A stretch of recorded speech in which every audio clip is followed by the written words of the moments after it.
एक छोटे से गांव में एक आदमी रहता था जिसका नाम रमेश था। वह एक बेहद ही लालची और स्वार्थी व्यक्ति था। रमेश हमेशा सोचता रहता कि वह कैसे ज्यादा से ज्यादा धन कमा सकता है, चाहे इसके लिए उसे किसी भी तरह का काम क्यों न करना पड़े। एक दिन गांव के पास एक बड़ा मेला लगा।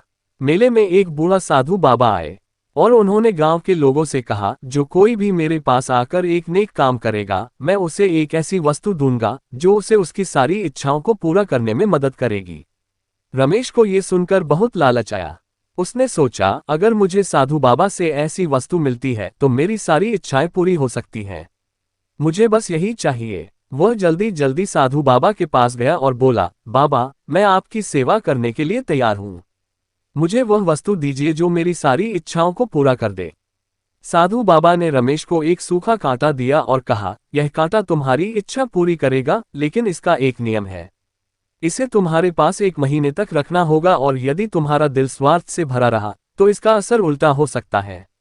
रमेश ने कांटा ले लिया और घर लौट आया। पहले कुछ दिन तो वह बहुत खुश था, लेकिन जैसे जैसे दिन बढ़ते गए उसका लालच और बढ़ने लगा।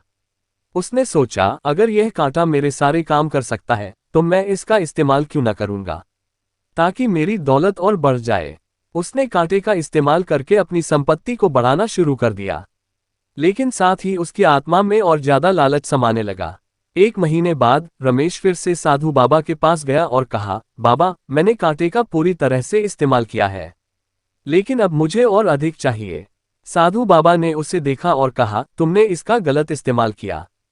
तुमने इस कांटे को अपनी लालच को पूरा करने के लिए लिया था, लेकिन तुम भूल गए थे कि यह केवल उन लोगों के लिए है जो इसे अच्छे उद्देश्य से इस्तेमाल करें।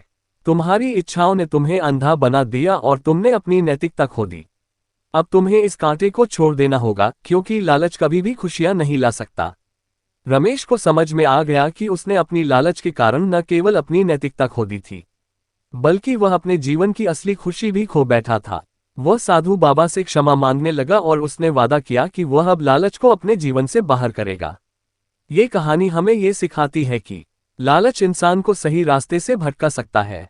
असली खुशी और संतोष सिर्फ अच्छे कामों और सही उद्देश्य से आती है, न कि अनंत धन और संपत्ति के पीछे भागने से।